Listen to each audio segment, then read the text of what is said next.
Querido em Cristo, Shalom Adonai, eu sou seu amigo de sempre, pastor Carlos Figueiredo, sou professor de teologia. Eu atuo nesta área teológica há mais de 25 anos, uns 25, 26 anos que eu exerço atividade teológica. E como eu creio que vocês são sabedores, a teologia é uma área muito ampla, muito vasta, né? A teologia em sua produção ela é interdisciplinar, ou seja, ela interage com outras disciplinas, né? Com a sociologia, com a história, com a antropologia, com a filosofia. E a teologia, então, como você observa, ela é muito ampla. E o conhecimento teológico desenvolve a pessoa no sentido pleno, ou seja, abençoa a sua vida em todos os aspectos. O meu contato está aí, viu? É 88215724. Nós falamos nos vídeos anteriores sobre os 3 períodos históricos do Templo de Jerusalém, né? Falamos também sobre os 3 profetas pós-exílio, pós-cativeiro, os profetas que tiveram a incumbência de Deus de contribuir com a reconstrução do Templo de Jerusalém. Falamos sobre Malaquias, sobre Zacarias e sobre o profeta Ageu. E eu quero sequenciar. Eu quero trazer para a sua reflexão o tabernáculo de Moisés. Mas antes, dê uma clicadinha aí, viu? Dê uma clicadinha, clica no sino aí. Faça um comentário aí, uma crítica, um elogio. O espaço é totalmente democrático. Deus disse assim a Moisés: faça um tabernáculo e eu habitarei no meio do meu povo. Viu? Uma ordem e uma promessa. O tabernáculo de Moisés tem um significado muito grande, né? Um significado eclesiológico, né? Ele aponta para a igreja como habitação de Deus. Não é isso? E Deus disse: olha, Moisés, faça tabernáculo, mas não segundo o modelo humano, faça segundo o modelo divino. Deus passou para Moisés tábuas, chamada aqui pelo texto de tábuas de acácias. Então faça com essas tábuas. Então você observa que foi Deus quem idealizou o projeto, a arquitetura do tabernáculo foi responsabilidade de Deus. Moisés só foi o construtor. Deus foi o engenheiro, Deus foi o arquiteto. E observa que ele expressa aí o seu desejo de tornar o governo de Israel um governo teocrático. É um governo teocrático. Por que teocrático? Teocracia é uma junção de duas palavras, né? Duas palavras gregas, né? Theos, que no grego é Deus, e cracia, quer dizer governo ou regência. E a teocracia só foi acabar lá com o profeta Samuel, que foi o profeta de transição da teocracia para a monarquia. E o tabernáculo de Moisés foi construído. Então Deus queria se revelar ao povo hebreu, porque o povo hebreu era aquele povo beduíno, nômade. E em razão de ser um povo nômade e beduíno, eles tiveram que desenvolver um senso de adaptação cultural, se adaptar a várias culturas. Entendeu? E aí Deus fez questão de habitar no meio do seu povo para se revelar como o Jiré, aquele que provê todas as coisas. É isso? Porque eu seria um governo de teocracia. Então no tabernáculo Deus queria se revelar como o Samar, o Deus presente, como Sabaote, o Deus dos exércitos, como o Raá, que é o pastor em hebraico é Raá, como o Rafá, que é o Quissara, como o Olã, que é o Deus eterno, como o Roj, que é o Deus que vê tudo. Então são atributos de Deus. E o povo precisava conhecer a Deus, ter intimidade com Deus. E Moisés fez um tabernáculo, né? E esse tabernáculo tinha 3 partes. Esse tabernáculo tinha o átrio ou pátio, que era a parte externa, tinha o lugar santo e tinha o lugar santíssimo. Na primeira parte do tabernáculo, diz aqui o texto que acontecia um grande ritual. Nós chamamos hoje de culto, né? Um ritual. Vamos chamar esse ritual de culto. Neste culto, o sacerdote, ele tinha que fazer um sacrifício de holocausto. Que havia ali o primeiro sacrifício. Hebreus 6, Levítico 6,12 diz que o fogo arderia continuamente sobre o altar e não se apagaria, porque eram muitos os pecados. Para cada pecado existia um sacrifício específico, e o sacerdote Araão e os seus filhos tinham esta incumbência de fazer mediação, intermediação entre Deus e o povo através de sacrifício de animais. Ele pegava aquele cordeiro. O cordeiro tinha que ser perfeito, sem mancha, sem mácula. Não por uma questão de beleza, mas porque aquele cordeiro, ele tipologicamente, profeticamente, apontava para o cordeiro imaculado e incontaminado de Deus. Por isso o cordeiro não podia ter defeito. O sangue do cordeiro durante o ritual não poderia ser quebrado, porque aí o sacrifício perderia a sua eficácia, se tornaria inoperante, Deus não aceitava. Entendeu? Deus não aceitava. Agora, como é que você sangra um cordeiro para um sacrifício de holocausto e o osso dele não quebra? É por uma questão profética. Isaías disse que nenhum dos seus ossos, 700 anos antes de Cristo e a cruz, o profeta messiânico Isaías profetizou, e nenhum dos seus ossos se quebraria. Ele ia se submeter ao suplício romano, que era uma tortura de uma crueldade sem limite. Isaías disse que ele estava sem formosura, sem parecer, nenhuma beleza tínhamos para que o desejássemos. Ele estava desfigurado, ou seja, com seu rosto todo cheio de hematomas devido às chicotadas do chicote romano. Mas nenhum dos seus ossos se quebrou. E outro detalhe importante, que é por trás de cada detalhe, por trás de cada ritual, existe um significado profético, existe um significado escatológico, soteriológico, tipológico. Então é preciso atentar para cada detalhe do tabernáculo. E a gente vai esbarrar na habitação futura de Deus, que é a igreja. Entendeu? Então o sangue do cordeiro não poderia ser desperdiçado, porque o sangue era precioso. João diz que é pelo sangue de Cristo que nós somos purificados dos nossos pecados. O que o sacerdote tinha que fazer com o sangue? Primeiro ele tinha que pegar o sangue e espargir o sangue sobre o altar para fazer a purificação do altar. Depois ele tinha que pegar o sangue e ungir a sua mão para praticar boas ações, ungir a sua boca para proferir coisas aprazíveis a Deus, ungir os seus pés para trilhar caminhos retos. O sangue não poderia ser desperdiçado, entendeu? Não, de forma nenhuma. O sangue tinha que ser preservado. Entendeu, querido? Neste culto judaico, neste ritual judaico, todo o povo tinha acesso, porque havia ali uma porta que dava acesso ao pátio, né? Essa porta, ela tipificava Cristo, que é a única porta de acesso a Deus. E neste pátio, o povo fazia várias orações. Eles oravam a Deus, agradecendo a Deus pelo jireh que Ele é, porque Ele provê todas as coisas. Viu? Que era a bênção semanal, né? Era o paraxá. O paraxá judaico é a bênção semanal, é a provisão semanal. Aí eles faziam orações pelo paraxá, né? Orações pelo paraxá. E os judeus faziam vários tipos de orações, né? Eles faziam o Amidá, a oração Amidá, que é a oração do dia a dia, que é a oração central do ritual judaico. Eles faziam o Shema. O Shema era a principal das orações judaicas, era maior, porque era um convite a Israel: Shema, ouve, ó Israel, o nosso Deus quer falar. Então os judeus reverenciavam muito.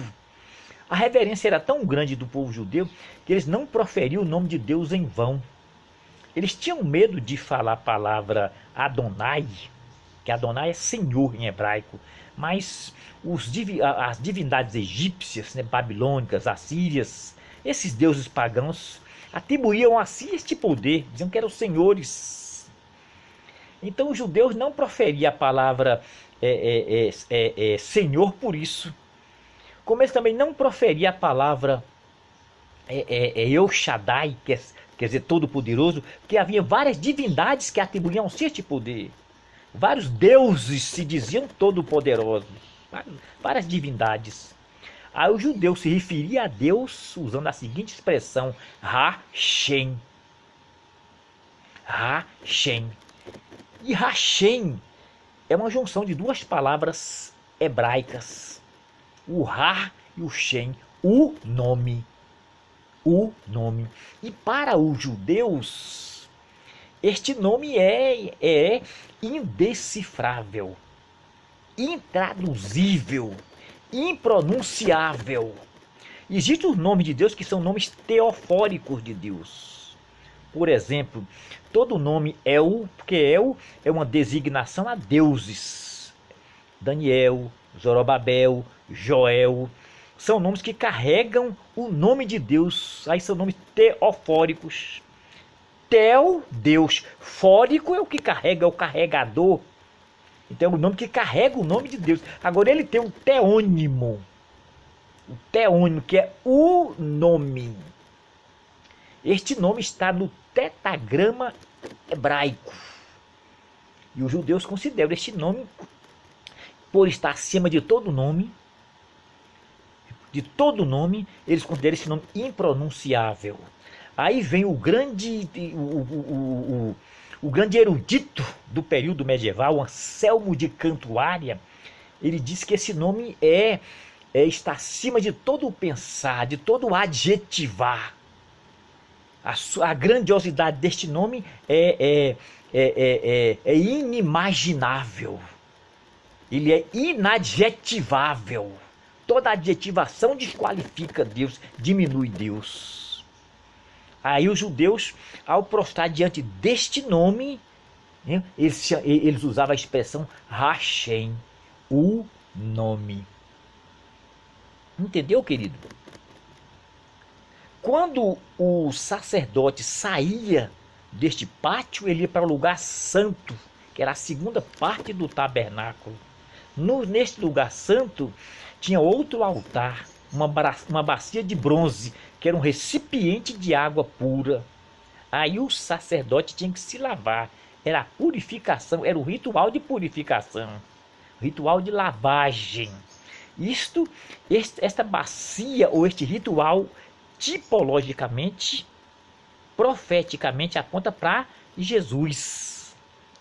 Quando a Bíblia diz que ele deu-se a si mesmo pela igreja, purificando a igreja pela lavagem de água por meio da palavra. Ele disse aos discípulos: vós estar limpos pela palavra que eu tenho falado. Entendeu? Que eu tenho falado. Neste lugar santo, o sacerdote ia encontrar ali algumas peças judaicas, cada peça com um significado. Ali estava o candelabro de ouro, ou o menorá, que era uma peça judaica, né? Essa peça está presente em todas as festividades judaicas, né? No Chanukah, no Yom Kippur, ela está presente. Então, então, por trás de cada peça tem um significado e muito grande. Entendeu, querido? Quando o sacerdote saía do lugar santo, ele ia para o lugar santíssimo, que era a última parte do tabernáculo. Aí a coisa ficava mais delicada, porque o lugar santíssimo era ali estava o Shekinah de Deus, ou seja, a plenitude da presença de Deus, a completude da presença de Deus, o apogeu da revelação de Deus, o ápice da glória de Deus estava no lugar santíssimo, o Shekinah de Deus. Aí o sacerdote, a primeira coisa que ele ia ver era a Arca da Aliança. A Arca da Aliança. Dentro da arca ele ia ver as tábuas da lei, a vara de Araão florescida. Dentro da arca ele ia ver um propiciatório de ouro. Um propiciatório de ouro. Em cima do propiciatório, que estava na tampa da arca, ele via uns querubins fazendo sombra ao propiciatório. Agora, querido, por que um propiciatório? Aquele propiciatório apontava para o Machia, para Jesus. 1 João capítulo 2, versículo 2, diz que ele é a propiciação pelos nossos pecados. Então o sacrifício de Cristo, entendeu? É um sacrifício expiatório e propiciatório. Então você sabe que Cristo é o antítipo de todos os tipos, profecias do Antigo Testamento. Ele é o cumprimento cabal e integral. Entendeu? Mas tem outro detalhe. Quando o sacerdote chegava no lugar santíssimo, ele encontrava um altar, um incensário. Um incensário. Esse incensário era uma espécie de um recipiente que continha as substâncias aromáticas para queimar, para ser queimado e produzir um incenso. O sacerdote ia lá no pátio, pegava uma brasa, acendia cá o fogo, a chama do fogo ia queimar, as substâncias aromáticas iam produzir uma fumaça chamada incenso. E este incenso sobe a presença de Deus como aroma, porque eles representam as orações dos santos. Para você entender melhor este incenso, se reporte ao Apocalipse, no capítulo 5, versículo 8, que diz assim: e havendo tomado, deixa eu pegar o livro da Bíblia aqui, tá? Diz assim, olha, e havendo tomado o livro, os 4 animais e 4 anciãos prostraram-se diante do Cordeiro, diante do Cordeiro, né? E havia ali aspas de salvas de ouro, cheio de incenso, as quais são as orações dos santos. E diz o versículo 9, e cantava um novo cântico, dizendo: digno é o Cordeiro de tomar o livro e de abrir os seus 7 selos, porque foi morto, e com o teu sangue compraste para Deus pessoas de todas as tribos, língua, povo e nação. E o incensário de ouro era lugar que colocava as orações dos santos. Diz aqui, ó, e o incensário de ouro colocava as orações dos santos. Então as orações dos santos, elas sobem à presença de Deus como aroma agradável. Como aroma agradável. Porque oração porque orar é um reconhecimento de fragilidade, de impotência, é um esvaziamento da sua autossuficiência, da arrogância. Oração é um ato de entrega a Deus. Agora, queridos, para a gente finalizar, vamos fazer uma síntese de tudo isso. Quando Deus disse para Moisés: faça um tabernáculo, eu habitarei no meio de vós. Agora faça com tábuas de acácias. Aquelas tábuas de acácias, elas tipificavam os crentes da contemporaneidade. Vamos ver o que diz o Pedro, aqui o Pedro escritor. Ele diz o seguinte, olha: vós sois pedras vivas, pedras preciosas. E essas pedras, quando edificadas, constrói-se uma casa espiritual para a habitação de Deus no Espírito. Então, aquele tabernáculo, ele apontava para a igreja, então tem um significado eclesiológico. Entendeu? Você hoje não precisa de mediação sacerdotal para entrar no lugar santíssimo. Você não precisa se hostilizar, se autoflagelar, se sacrificar para entrar no lugar santíssimo. Porque está escrito aqui em Hebreus: entrando, irmãos, no Santo dos Santos pelo sangue de Jesus. Entendeu? Entra com ousadia, sem sentimento de culpa, sem complexo de inferioridade, na presença de Deus, que o Santo representa a presença de Deus. E veja o que diz também Pedro aqui, olha: e edificados casa espiritual, sois sacerdotes, sacerdócio real. Para quê? Para proclamar as virtudes daquele que nos chamou das trevas para a maravilhosa luz. Entendeu? Sacerdócio real. Não existe sacerdotes, existe o sacerdócio real. Entendeu? Sacerdócio real. Qual a função desse sacerdócio real? Está explícito aqui no texto de Pedro. Explícito. A função dele é proclamar as virtudes de Deus. As virtudes daquele que nos chamou das trevas para a sua maravilhosa luz. E essas virtudes envolvem todos os atributos de Deus. Os atributos morais, entendeu? Que são os atributos comunicáveis de Deus, e os atributos naturais, que são os atributos incomunicáveis de Deus. Então essa é a função. Vemos aqui duas funções da igreja. Primeiro, a igreja é casa de Deus. Segundo, é sacerdócio real, para proclamar as virtudes. A gente vive hoje uma cultura maldita, né? Que é essa cultura da valorização e sacralização do tempo físico, do espaço geográfico, sendo que a casa de Deus é a igreja. E Jesus, ele ratifica tudo isso, quando ele disse: vós sois o templo de Deus, e o Espírito de Deus habita em vós. Acabou. Habita em vós. Você é a habitação de Deus.